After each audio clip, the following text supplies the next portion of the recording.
good. You're good. People down below, let her know she good. You know what I mean? Let her know she's straight. Yeah. I need y'all help. I need y'all help.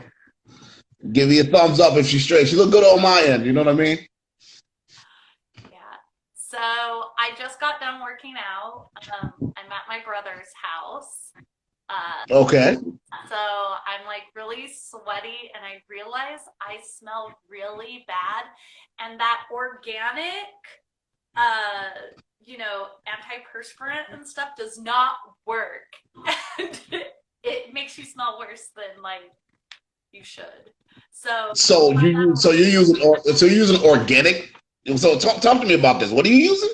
It's like, so I got a lot of people angry at me because I was like, oh yeah, I still use Secret and Dove and, the regular, like roll on like antiperspirants and stuff, and like The stuff that you use, the stuff that you use when you use when you're 13, right? Yeah, pretty much. Pretty much. I'm still a child. And they're like, oh no, you need to go get like nature something. I forget what it's called. And I was like, what is that? They're like, oh, it's organic, all natural. I'm like, oh, it's that granola shit. And they were like, so offended by it. But it's true. It's like deodorant for, people that are trying to save the earth, which I am too, but it doesn't work at all. And like, I smell so bad. Like, so bad. Really. Well, I appreciate you taking this time with you smell like a truck driver. I appreciate this time for you coming on to this live and giving me some of your time, and hopefully you don't pass out before this is over.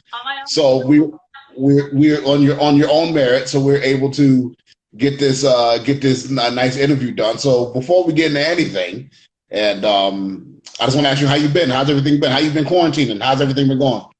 I've been good. I've been very fortunate because when the quarantine started, I was very unfortunate, like most wrestlers, right? We all lost our bookings, everything shut down, and a lot of wrestlers make the majority of their money from wrestling, right? And we were all forced to go out and get real jobs, and I did too. I got like a job. And I quit like a couple weeks later because I realized people are so high maintenance. And they don't really know what they want, especially when it comes to coffee, right?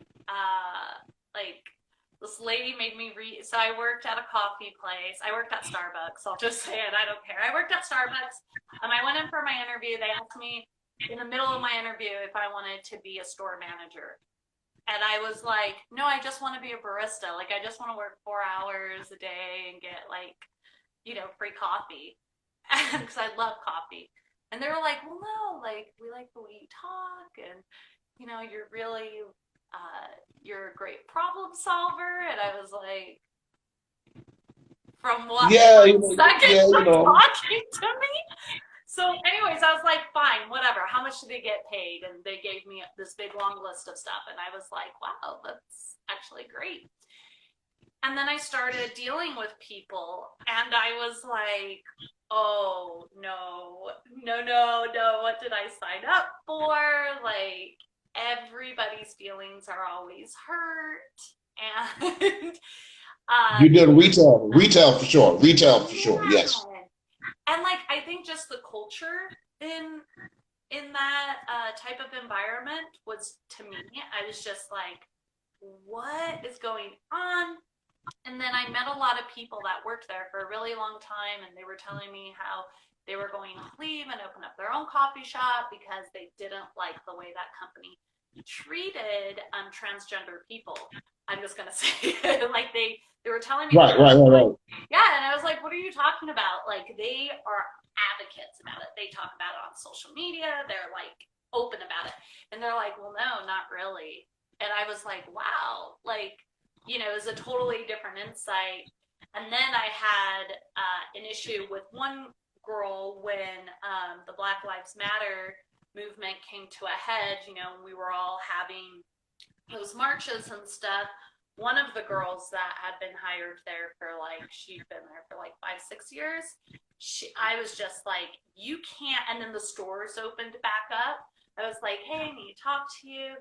You really can't be saying these things like racial slurs, especially with people walking in here. I get it. You may not be racist, but the fact that you're so comfortable saying that is not appropriate. You can't do that. Like, you know, like, I'm offended by it. I don't care if anyone else is or isn't, but I'm offended by it.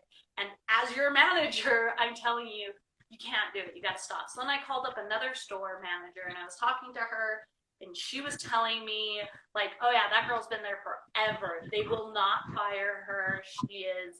She's just a terrible person, pretty much. And I was like, you got to be kidding me. So then we went up the corporate ladder, and it literally came back to us that, okay, just schedule her when you're not working. And I was like, what? So wow. Yeah. And then on top of it, dude, it was some crazy shit. I realized working there, like, corporations are major, massive corporations. They're like philanthropy, right? So they're all in it for the money. So they're going to do and say whatever they need to do to make that revenue, even though internally they don't follow what they say. Like, it's so crazy. And then on top of it, I had this lady have me make her coffee like 8 times. And on the 8th time, I looked at her and I go, tell me exactly how you want it. And she's like, oh, you know what? I was totally wrong. I just want 3 shots of espresso. And I'm like, and that was the last straw. And I was like, there's your coffee. I called up my regional supervisor and I said, I can't come into work anymore. I'm not working here anymore. I'm out. Like, I can't do this. So on top of, like, you know, there's a lot of things I believe in personally and like morally, and I didn't have another job lined up at all. I was just like, ethically, morally, I can't work for you guys. Like, absolutely. I can't, and I don't care if I don't have another job. I have no other form of income or insurance or anything. Like, I morally can't work here. Like, this is crap. And I'm sure every region and every store is different, but just where I was working at, I was like, I'm out. So I quit, and I was like, well, let me rent out my house, right, in Texas, which is a beautiful compound. I was very fortunate to have a great place. I live on like 4 acres, and I have a pool too, so quarantine for me was kind of a breeze. Oh, so that's where all the thirst trap pictures come from. Okay. Yeah. So, like, it was a little bit of a breeze for me, because I did have a pool, you know, and Texas and other areas of the world are so hot. So I was very, that's how I felt about the dollar store. Man, I had a friend that worked for the dollar store, and she worked there for years, and she told me it was terrible too. Like, yeah. So. Wow. Yeah. So now that you've walked away from that, and a lot of stuff has slowed down in the wrestling world, and you know, you kind of get in where you fit, and obviously from your job, you know,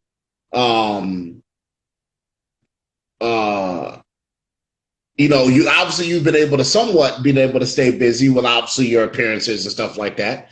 How do you keep busy now? What do you do to stay busy, like, while all this is going on?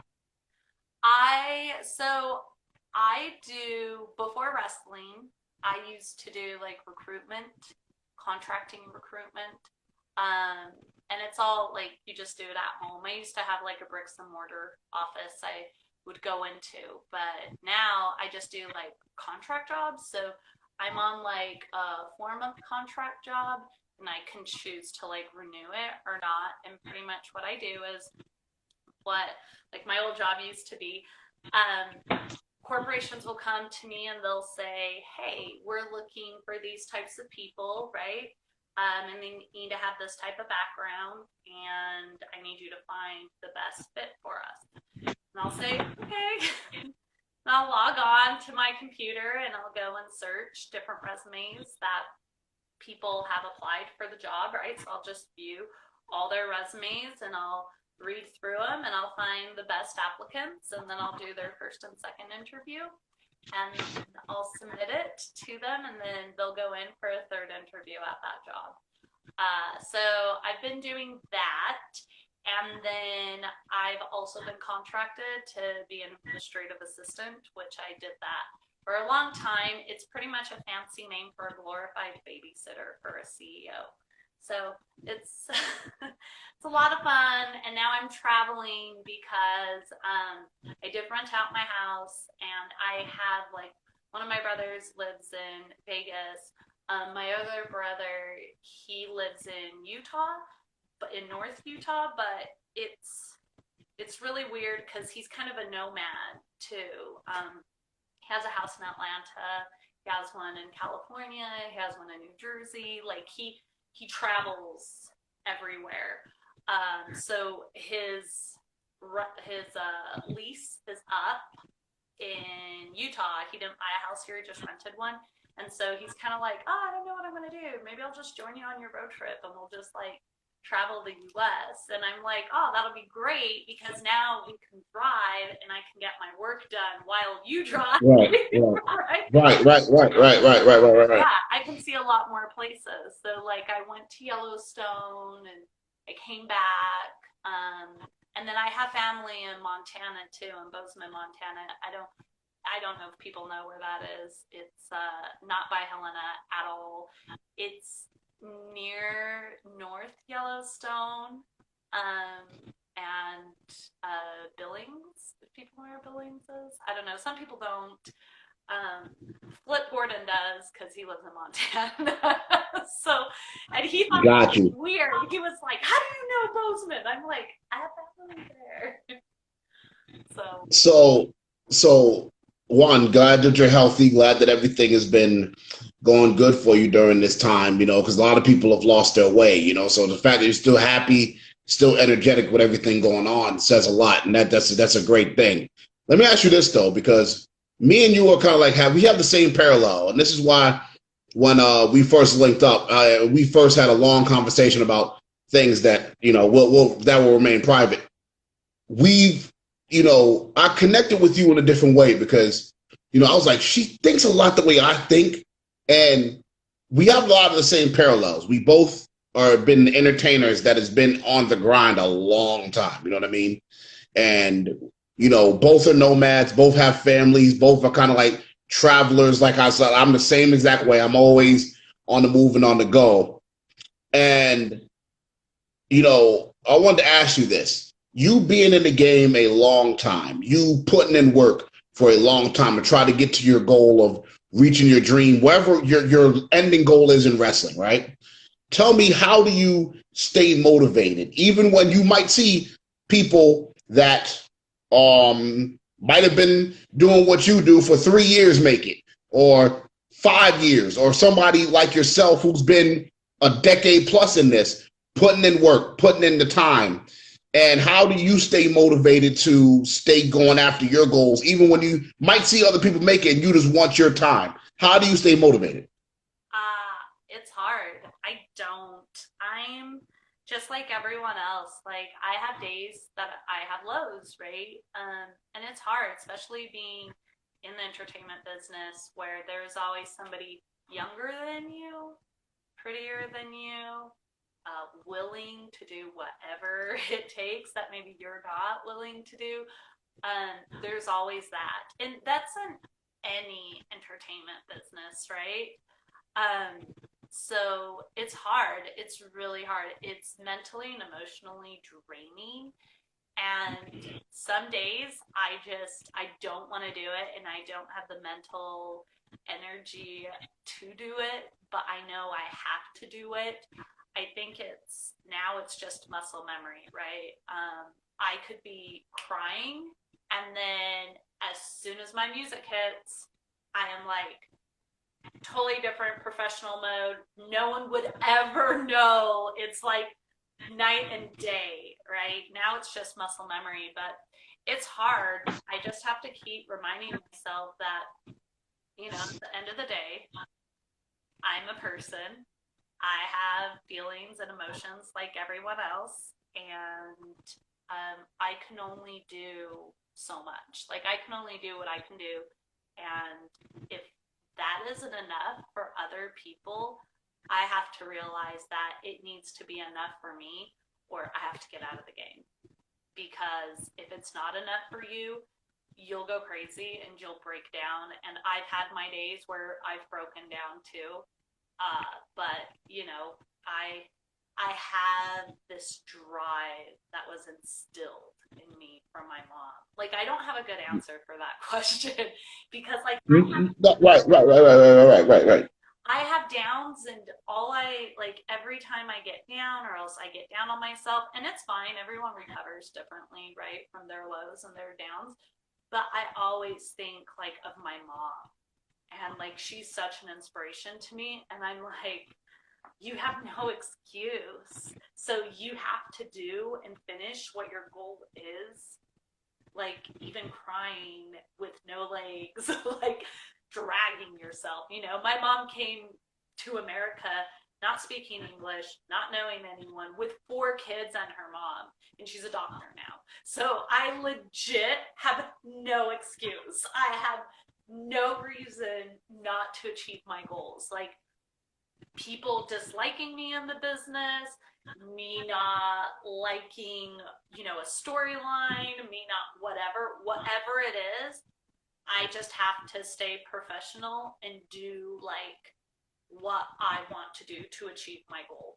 Because I definitely could tell you my mom went through a lot, like, mentally, spiritually, physically. Like, she definitely went through a lot. And the fact that she was strong enough to make it to her end game is a motivation for me, because I have no excuse. And plus, my brothers and my sister, they all have their PhDs. I am literally the only one that doesn't. You were the free spirit. You were the free spirit. Man, no, that's the thing. Everyone's like, oh yeah, but you're an athlete. And I'm like, I have less of an excuse. My younger brother is an orthodontist. Wow. And he's an AVP beach volleyball player. He's an athlete too. So I have no excuse. That's the thing, right? So I am going back to school now. Great news. Yeah, so I am going back to school. Some of the classes I need to take are not available because of COVID, right? There are more hands-on classes. So there's that. But, like, I know if I did, like, administrative assistant full-time, I know I could make a killing off of it, right? I've done it before. But it's not where my heart's at. I don't like doing it. I love wrestling and I love working out. My brother and I were actually just talking about this. Actually, I hate working out, but I love the end results of it and how it makes me feel. Like, if I... Me too. I'm that same way too. I'm the same way too. I hate it too, but I love the result. Yeah, right? And it's like, when you're down, I know a lot of people, I have a lot of anxiety, like huge anxiety. I have anxiety about everything. And I overthink stuff. I'm an overthinker. I think you are too, right? You, like, break it apart and you're like, okay, this goes here, this goes here, this goes here. And we're creators. We're one quick point. We're creators. So naturally, when you're like a creator and you're in any person that's in the form of entertainment business where there's like no structure and everything is based off feeling. Everything in the entertainment business is off feeling. So, like, rather in the wrestling world, the music world, everything is off how you feel, and certain hierarchies and politics and stuff like that you have to work around in order to achieve your goal. So you have to, like, know the politic world and you have to know the world of feeling. So it's tough because there's no structure. There's no rule book. It's not like you could go to Starbucks, like you went to Starbucks, they wanted you for a certain position, you know what you were going to do there, and if you want to keep the job, you can or not. In the entertainment business, there's no guarantees. There's nothing. Everything is everything is just like, it's kind of like, okay, well, depending on what might happen this week, this might happen. There's a whole lot of mights. There's a whole lot of, keep working hard. There's a whole lot of, there's no guarantee that you're going to get anything out of this, as opposed to becoming like, because I used to work in a retail store. I used to stock groceries. At least I know that if I wanted to, eventually I can become a grocery manager if I want to. I can at least apply for it and know that I want to go for something with that. You'll get it. Music, so that's the thing, right? You'll right. There's no guarantees. There's none. And I used to get mad because I used to be like, why is this the gift that I have? Why is there no structure in my gift? I used to question it. And then I said, you know what? This is all I have. And if you have a work ethic that can go with this, with this type of goal, and you can find some kind of structure in this storm that is the entertainment business, if you can find some kind of structure for yourself to not go crazy. And I think what hurts us is expectations. Expectations kill us because, we constantly are, as entertainers, we are constantly looking for opportunity, and we're constantly looking to grow. When you're motivated, you're a motivated person. I'm a motivated person. We both got to this point by being motivated somehow. Yeah. You take your motivation and you're saying, okay, let me apply it here. And, I want a contract, or I want to sign this huge record deal, or I want to be this, or I want to be that. And when you find out that it doesn't necessarily work that way in our realm, everything is like by chance and by being at the right place at the right time. And it's weird. It can mess with your psyche. I feel like being an entertainer, your psyche gets messed with more than many other things in life, because you could literally be doing something at the top of your game. You could be better than everyone around you. Literally be better.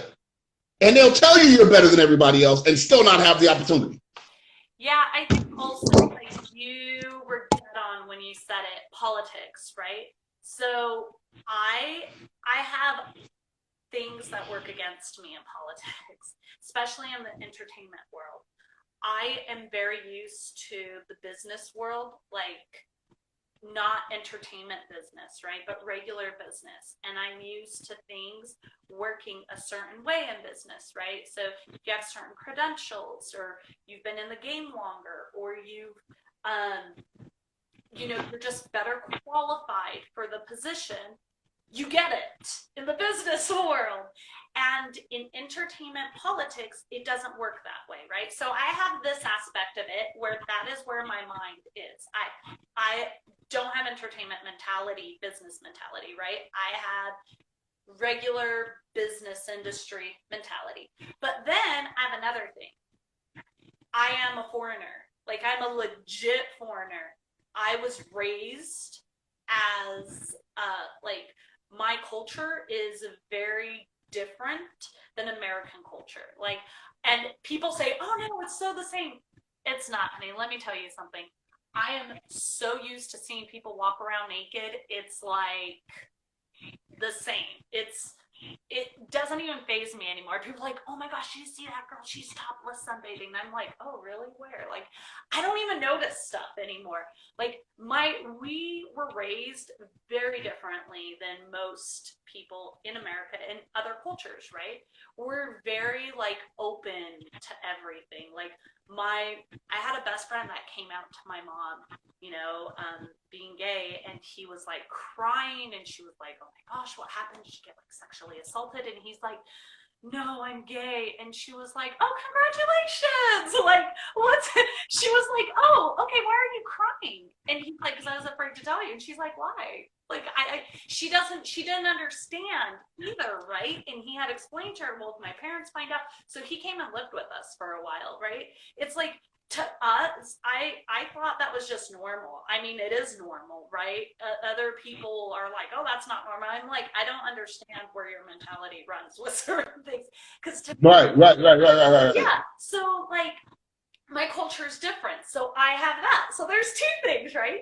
I have a business mentality, and my culture is totally different. So some things I say, I don't mean to offend people, and they get offended, and it's like, that's not like how I meant it, So it's the whole entertainment business for me is really hard. And then I'm an overthinker. So when somebody says something to me, I'm always like, okay, is this like culturally acceptable? Is this what it means in American culture? Is this like, does this word actually mean this word, or are they really meaning this, or what's going on? So like, I have all these aspects that work against me, and like, it's crazy because all I want to do is do what I love to do, right? And I don't want to deal with any of that, and it's really hard. So you've mastered that, though. I feel like you've mastered the entertainment business politics.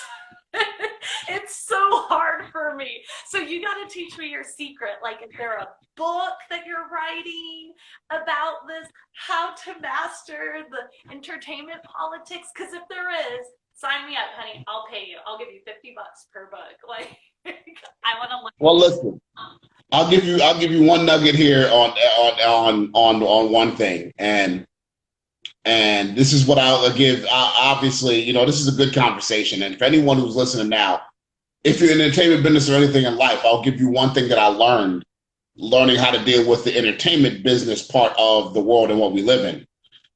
One thing that I've learned is that you have to be a jack of all trades and a master of none dealing with people. And I was raised around people that called it how they saw it. They did not care. If you disrespected them, they was gonna stand up for themselves.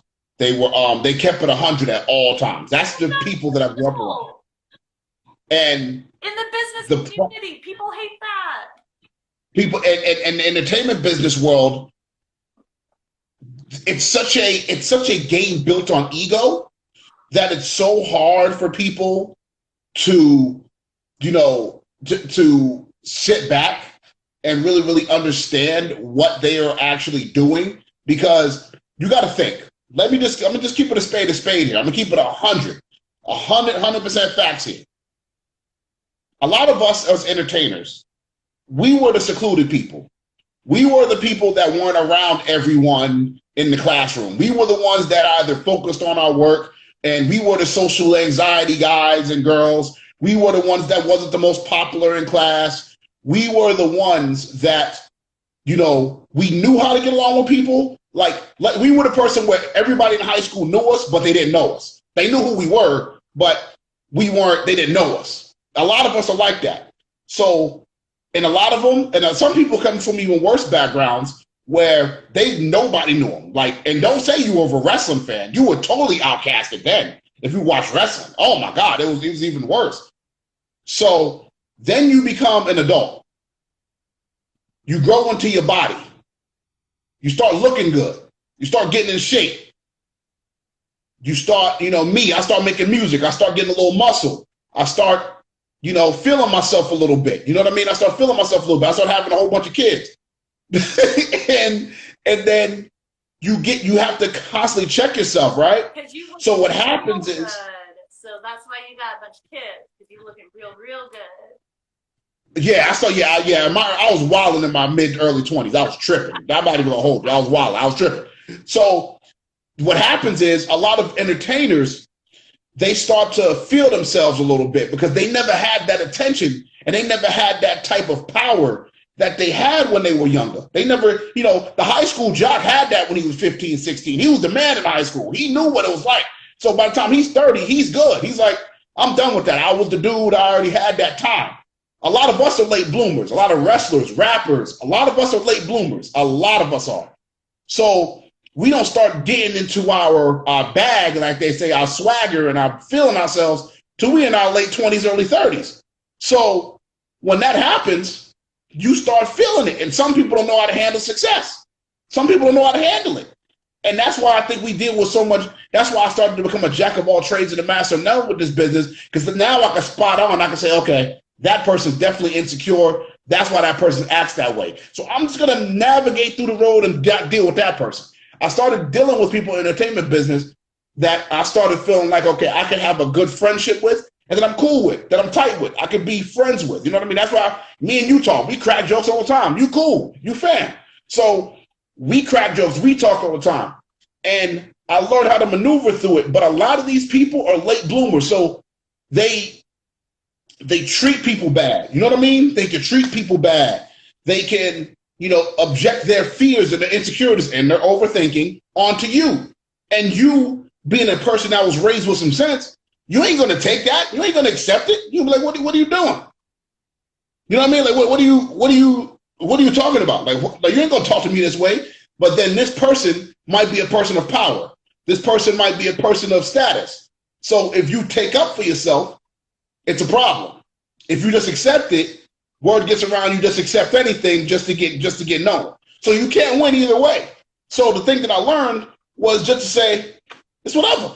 And just stick with people, keep a good energy, keep a smile on my face, and I'm not gonna let anybody else's insecurities block my blessings from where I'm supposed to be. That's how I ended up getting this far, honestly. Right. But it's hard. Like it's definitely it's difficult. Like you said, earlier on, like, how do you keep a good attitude? How do you keep like smile on your face? Like, how do you stay motivated? It's like, that's the thing. It's sometimes people do things and it's like a Charlie horse, right? And they just keep at it. And then when you feel like, oh, okay, it's resolved, it's over, we can move on, then somebody else comes in and you're like, wait, but this was solved. Why is this coming back? Like, I don't get it, right? And then, like, I feel like that happens a lot, right, in the entertainment business anywhere. Like, I have stuff that people tell me from, like, 5 years ago, and I absolutely have forgotten all the details about it. I don't know anything, and I'm like, what are you talking about? And then they tell me, and I'm like, oh, yeah, I remember something vaguely about that. And it's like, why is shit still, like, why do people still continue to bring things up? Like, is it a way of them being like, okay, I don't have to focus on me because, oh, look, this person that I thought was, like, really cool, or I guess people invent stuff that, like, everyone's life is perfect, right? Oh, I found something that's not perfect about their life. And it's like, honey, bring up something that happened, like, yesterday. I can tell you 20 things. Like, Yeah. What you're talking about. Like, why don't we go to what just happened this morning? Like, I definitely thought my form was spot on and perfect, and it was not. Like, definitely died almost doing burpees when I said I was going to do a whole bunch of them, and definitely didn't. Like, dude, I could tell you 50,000 things. I got into a fight with my brother. You want to talk about that? Like, don't bring up something that happened 5 years ago, because I have no idea what's going on at this point. Right. I don't know. I feel like a lot of people are miserable, especially with the situation that's going on right now. I don't think it's human nature for us to be secluded and antisocial, right? Even though there are people that say, oh, I'm antisocial, I don't like socializing with people, I'm getting along fine. I feel like if they really were, they wouldn't be on social media, right?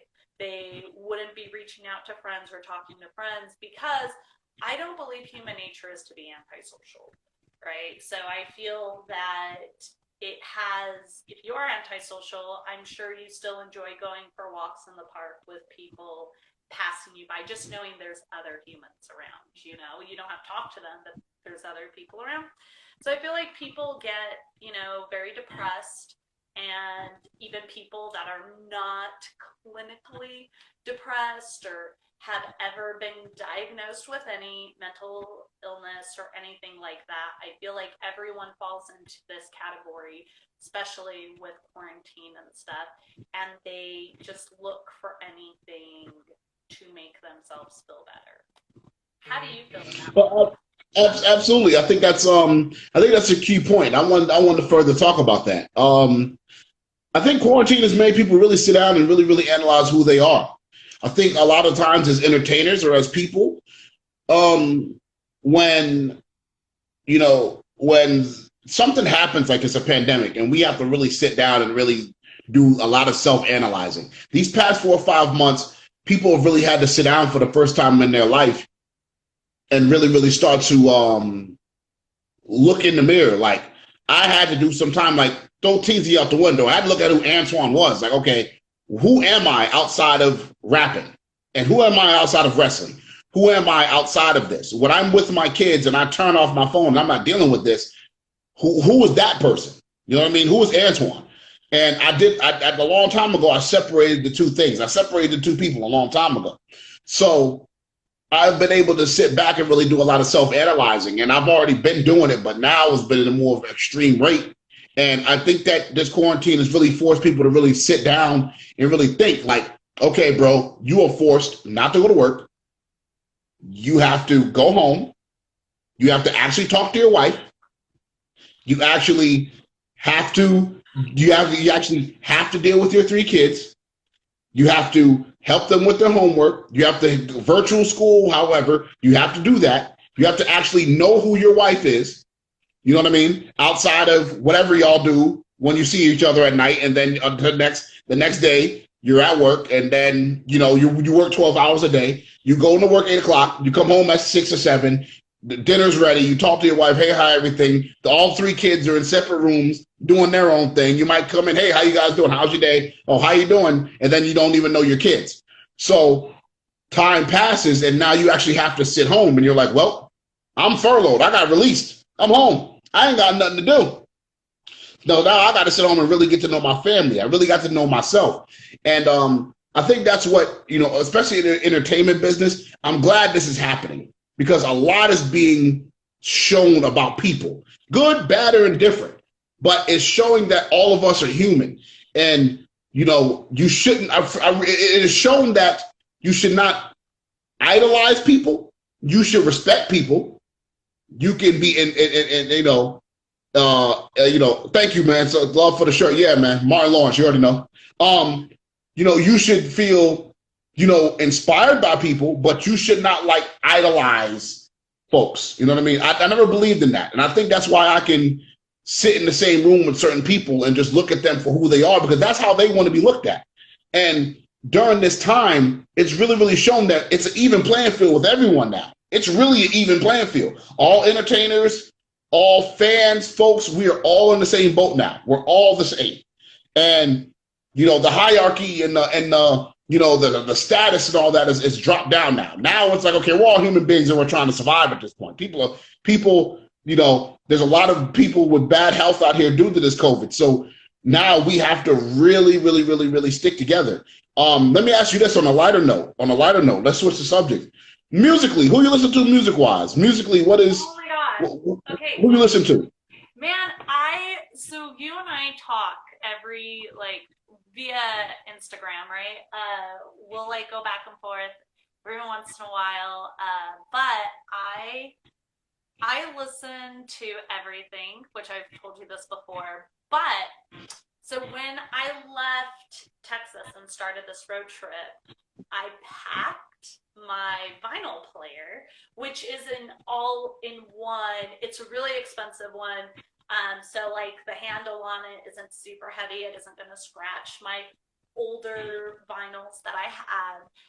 It's packed somewhere deep, and I don't have it, but I gotta find it, right? And yesterday I was in a mood.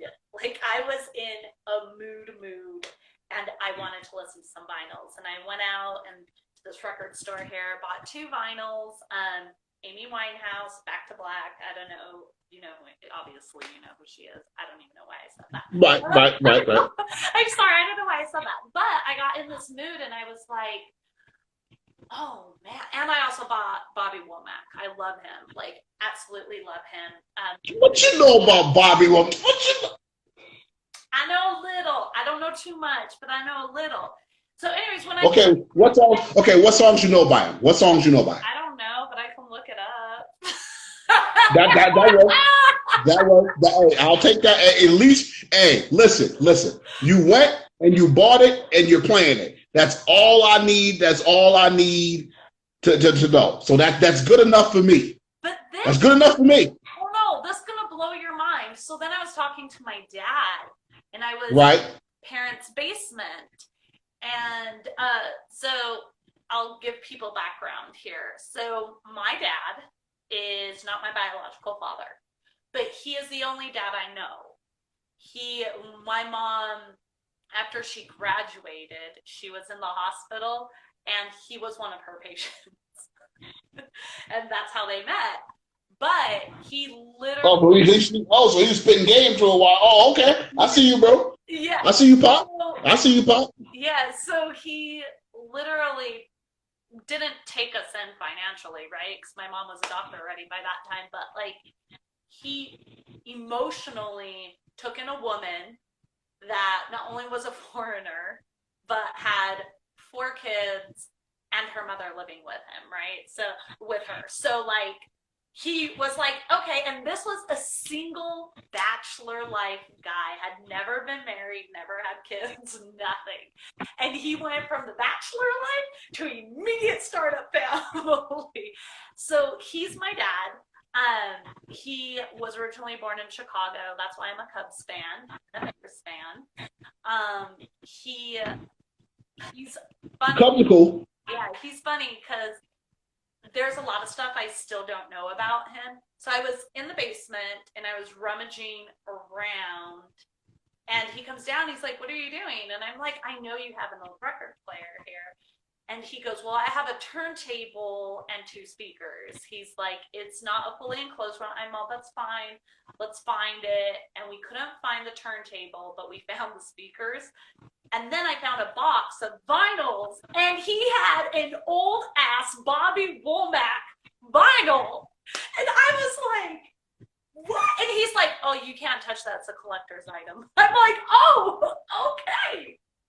So apparently he has a whole bunch of vinyls, right? That, like, he has Otis Redding, right? There's this great song. I love Otis Redding. There's this great song that he sings. It's called "Cigarettes and Coffee." And, oh, man, I get in my feelings with that. Like, have you ever heard it? You cool with me, man. You cool with me. You cool. You cool with me. Yes. You cool with me. So he has these vinyls, and I was like, "Oh, can I have them?" And he goes, "Well, no, because not even my record player can play these." So apparently, this is the theory, is really old vinyls were made thinner than the newer vinyls now. So, like, the handles on them, if they're too heavy, they'll scratch old vinyls, right? Oh. Yeah, it has nothing to do if there's dust on. I mean, that has a little bit to do. You have to wipe your vinyl down after every time you use it. This is probably far too much information for people. But anyway. No, educate these people. They need to know. They need to know about these vinyls, man. Yeah. This stuff is antiques. Yeah, so, like, he was like, "We have to find that." He's like, "We have to find a really good turntable to use it." So he ordered one last night, and it was super expensive. He made me pay for half of it, but he was like, "I get to keep it." He's all, "You don't know where you're settling down." He's also, "I get to keep it." I'm like, "Fuck you." But he was like, "When I die, you can have my vinyls, because I know the rest of the kids don't listen to vinyls." And I was like, "Well, that's not true. I mean, my older brother does, but not like I do. Like, I get in my mood, and all I want is a vinyl." So, anyways, today, though, driving here, there is this song. I actually have my laptop out, and I am going to pull it up. It's by Georgia Smith. It's called Roses Rouge. I don't know if you I don't know. That one I don't know. Who Georgia Smith is? She's awesome. She does sing in it a little bit, but, like, what really gets me is, and I don't have that ear for instruments, so maybe you can help me out. I don't know if you'll be able to hear this. I'm going to turn it up all the way. But, like, I think it's a saxophone. It may not be a saxophone, though. But oh man, it's really good. And then they got, like, the drums in there, and then it's like, okay, I'm gonna play it. Sorry. Live TV. Okay, hold on. This is gonna end in a minute. Try it free. YouTube TV. Sorry, I don't pay for my YouTube, so we have to listen to ads. Me neither. Me neither. I'm used to it. I'm used to that. Okay. Can you hear it? Yeah.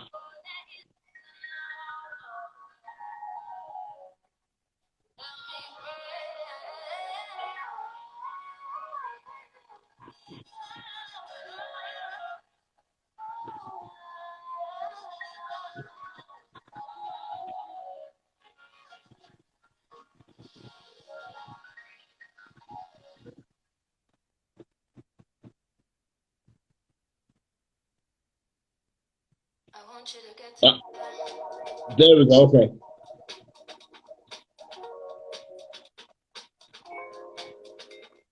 Sound like an organ. I know, it gets better.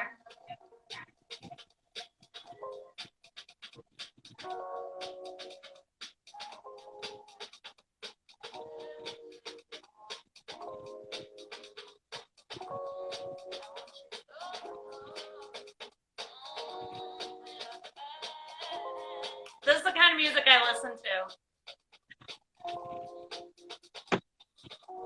But the saxophone kicks in like right. Hold on. Oh, there we go. Is that a saxophone? Yeah. Yeah.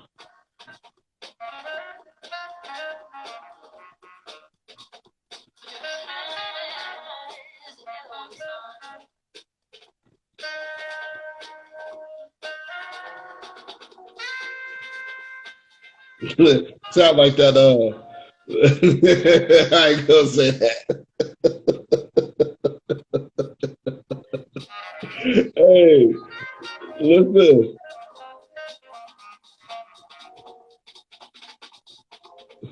And see, and then the drums kick in. Like, yeah, that's it. Oh, that's cool, man. You know, listen, Christy, check this out, right? Naturally, if it sounds like 1986 adult HBO movies at like 11 p.m. at night, it's good music. It's good music.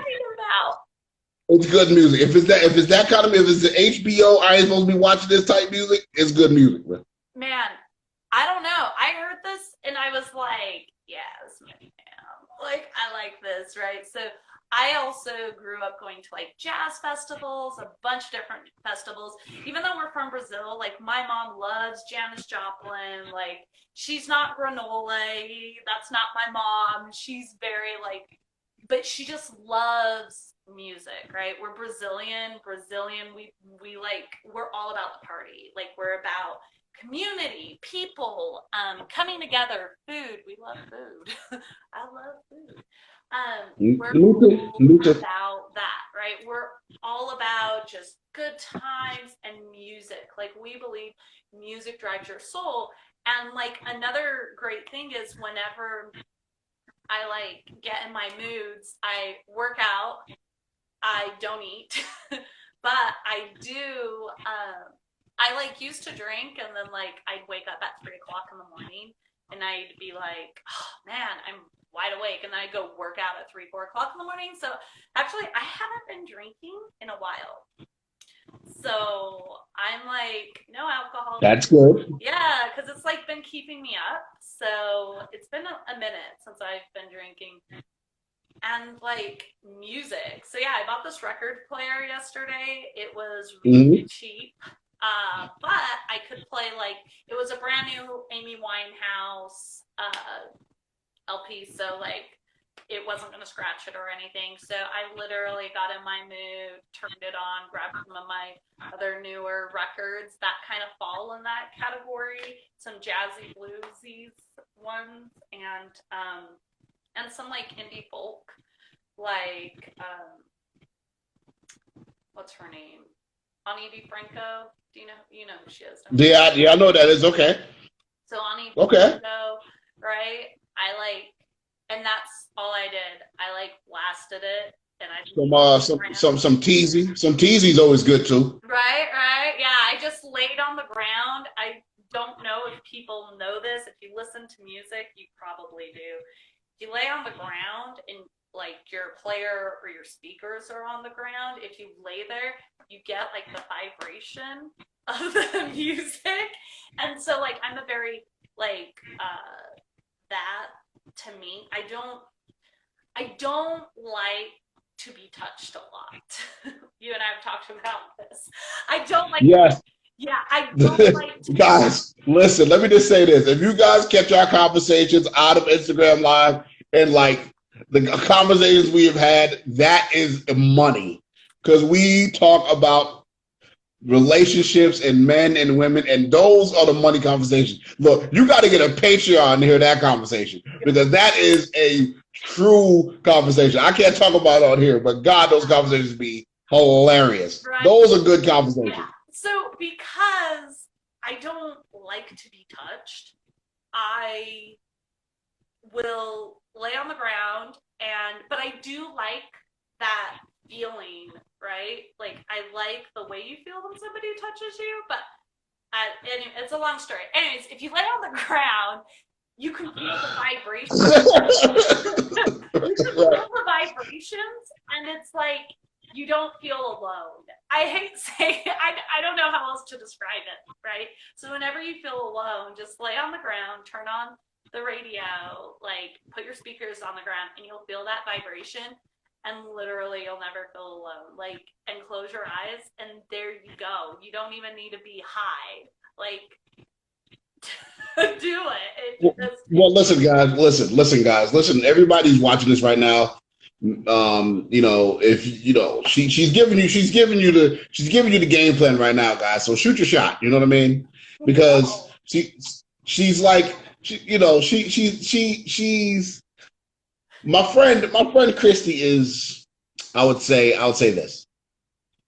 I respect her. The reason why I have so much respect for her and she's grown to be a good friend of mine is because she knows who she is.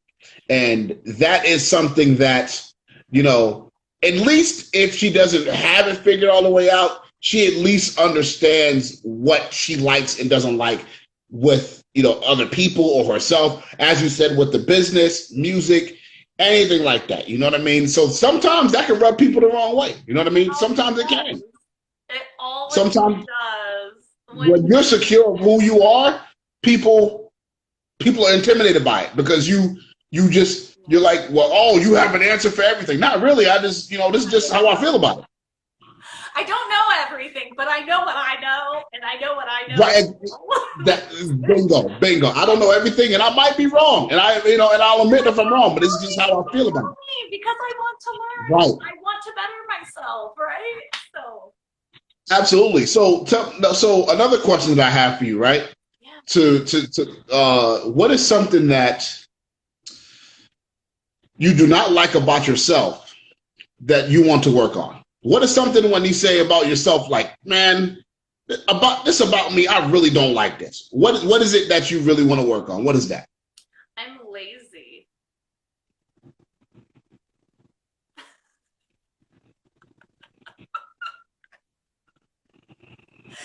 Lazy how? I'm lazy. There's different kinds of lazy. There's levels to lazy. Okay, I'm a procrastinator. That's what I should say. I procrastinate almost everything I do, right? And sometimes I'm supposed to do stuff and I just don't do it. That is terrible. And I also, like, there's a bunch of things I hate about myself, actually. Like, a bunch. Let's start the laundry list. I'm not perfect. I tell everyone this. I have so many problems like everyone else, right? I'm lazy. I'm a procrastinator. I definitely hate doing work. Like, I hate working. Hate it. It's real, like, I have lack of motivation, effort. What else? Let me keep going. I need to learn if I don't like something. And again, this is a culture thing because in Brazil, everyone is very point blank and we're very blunt, right? And in America, it's like if you don't like something, you just need to shut your mouth and not say anything. I need to work on that. I need to work on knowing when to shut my mouth and just listen. So I need to work on being a better listener. I need to learn how to not talk. What else do I need to work on? I have like physical stuff I have to work on. I need to work on like definitely like relationships, like nurturing relationships. Oh boy, that one right there. We will.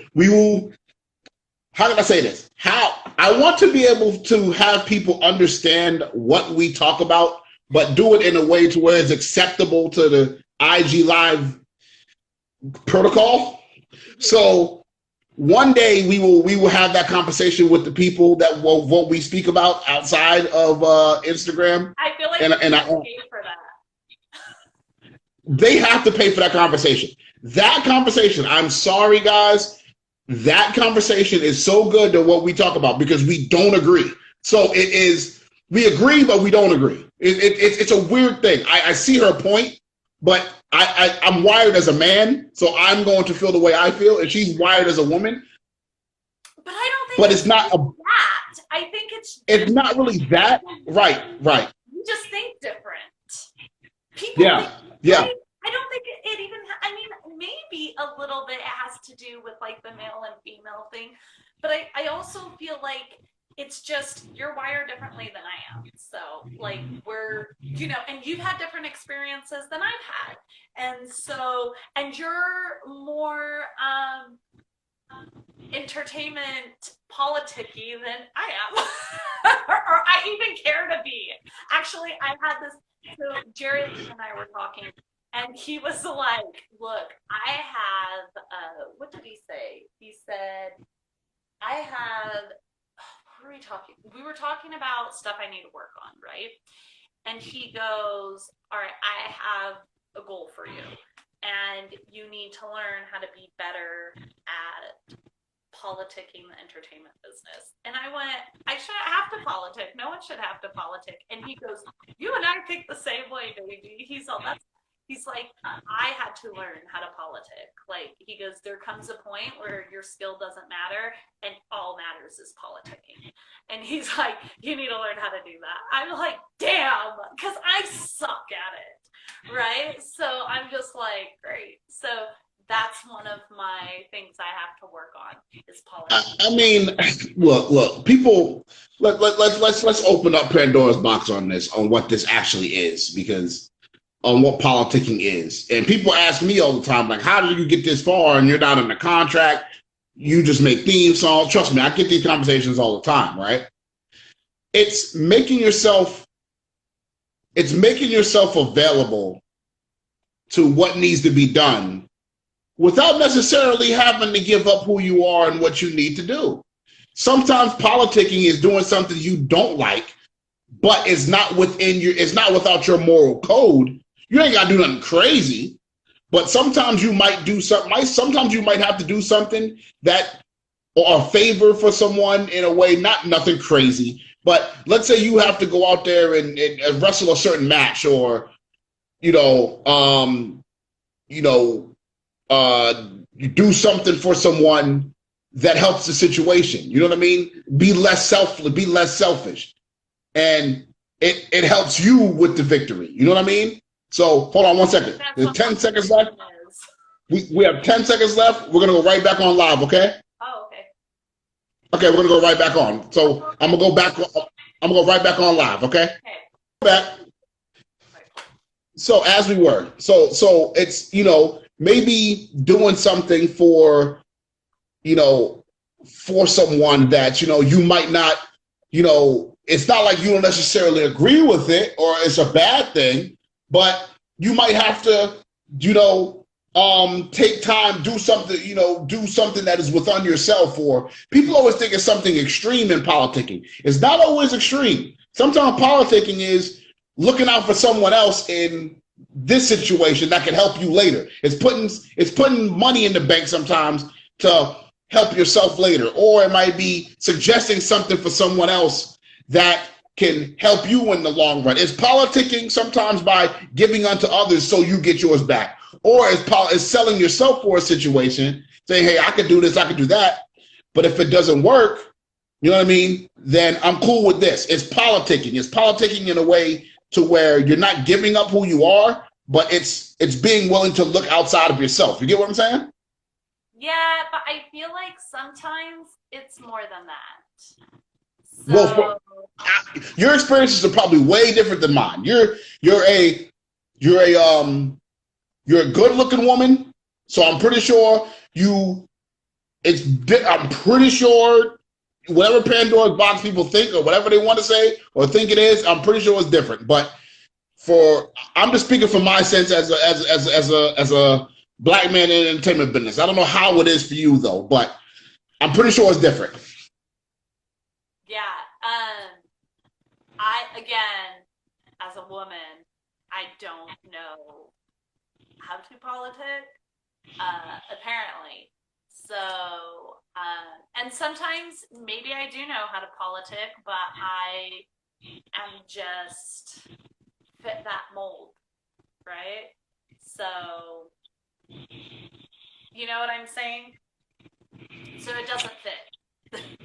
I got you. I got you. So outside of that, right?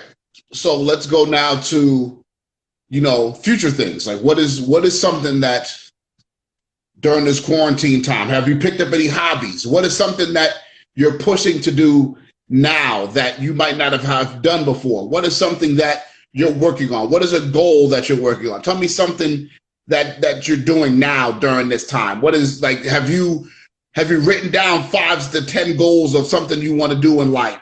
Have you wanted to jump off a plane? You know what I mean? Like what is skydiving? What's something you want to do? So I have been very fortunate to do a lot of stuff on my bucket list, and I've been very fortunate to travel all over the world. Like, you guys name a place, I've probably been there. Very, very fortunate. My dad works for Delta Airlines, so I have that flying hook up, Daddy. Thank you.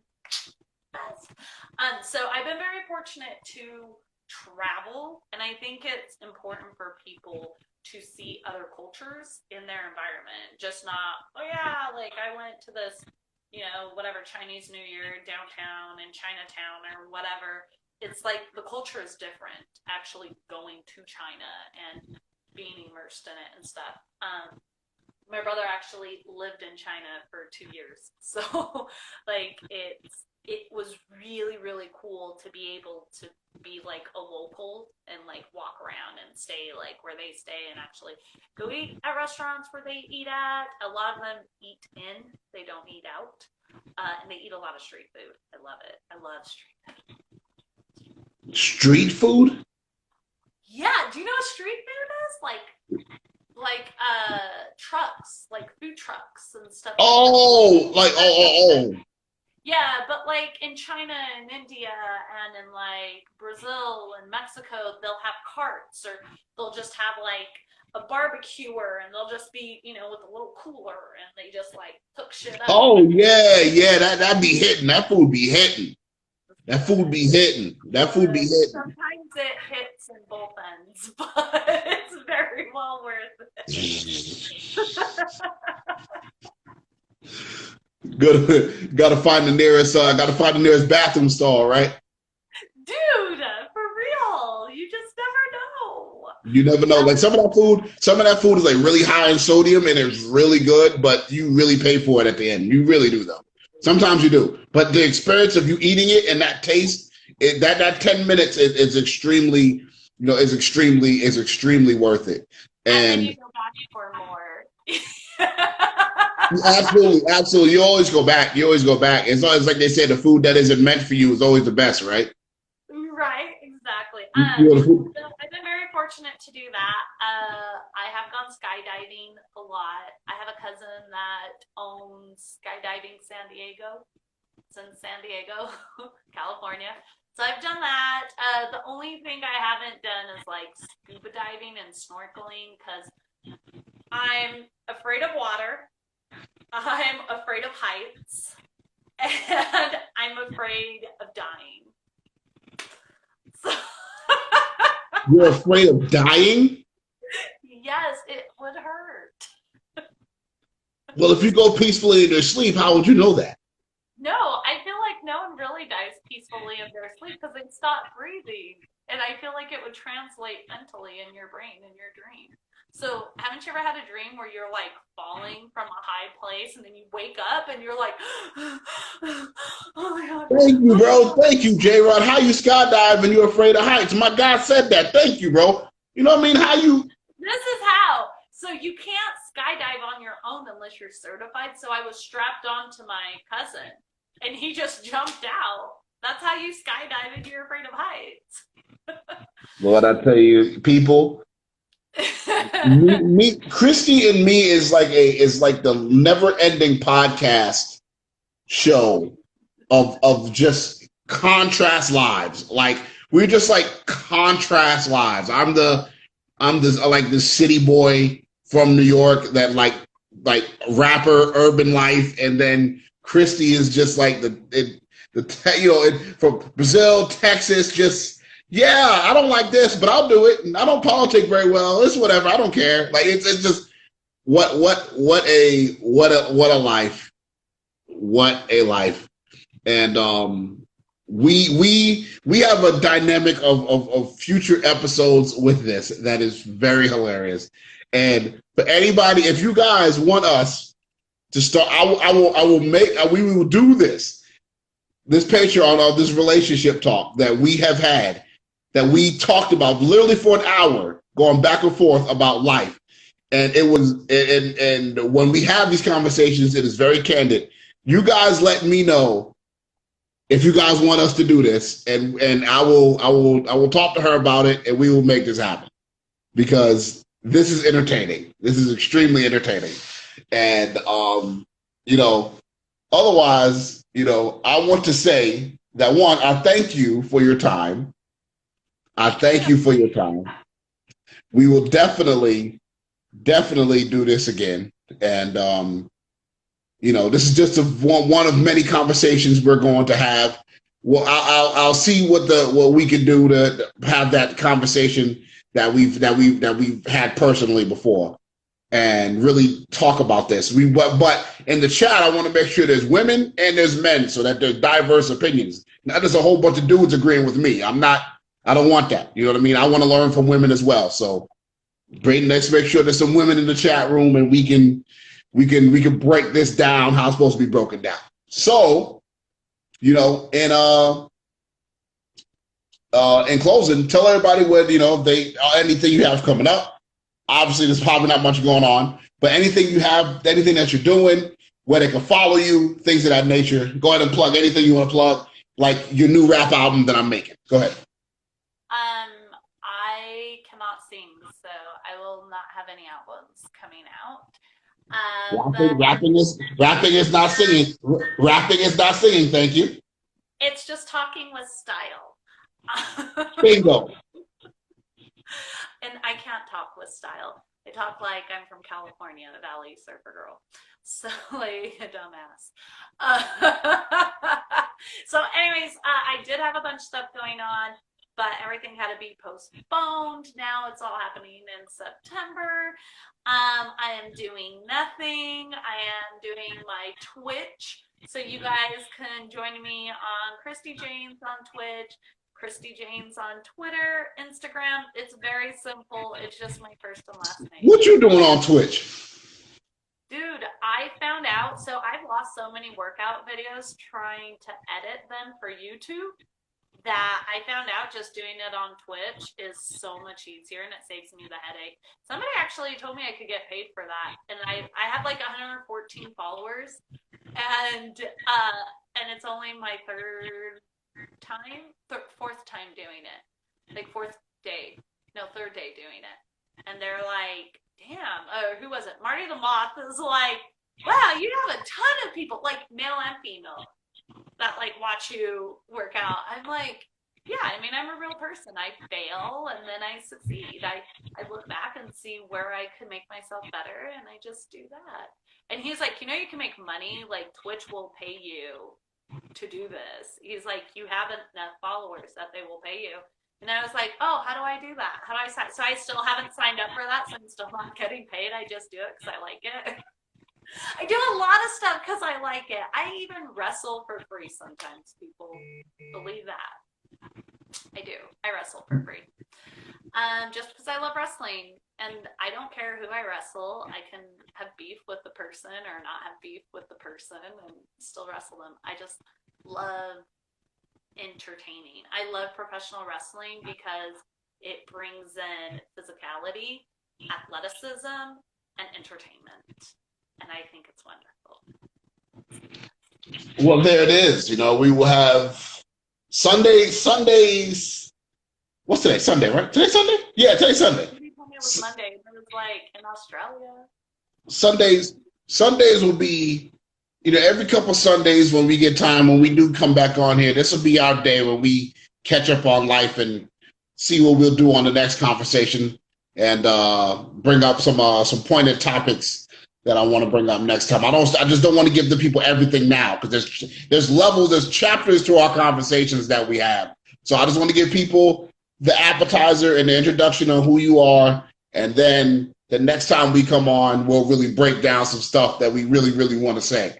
So follow me at Teasy Scott, things of that nature. I am the Podfather. I am the Black Podfather. I am the Podfather of all podcasts. I am all over the world right now. I am, you know, Source City Podcast, Teasy's Table. The Podfather is here. New album coming soon. I am in the studio.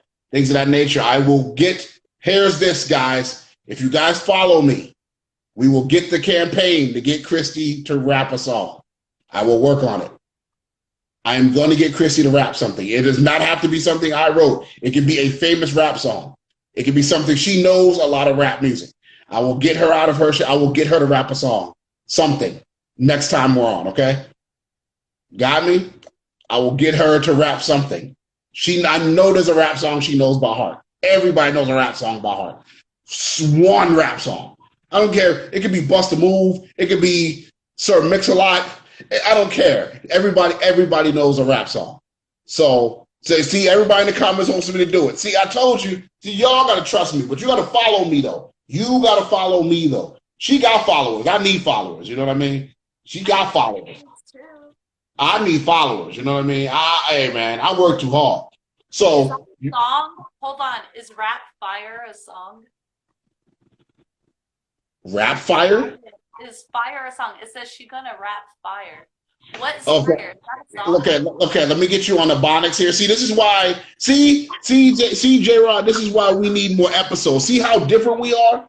I know what you're talking about. She doesn't know what you're talking about. So this is why this dynamic. This is fire, like yo, fire, like yo, like oh, spit hot fire, like spit some fire. You get what I'm saying? That's what he means. Oh. Okay.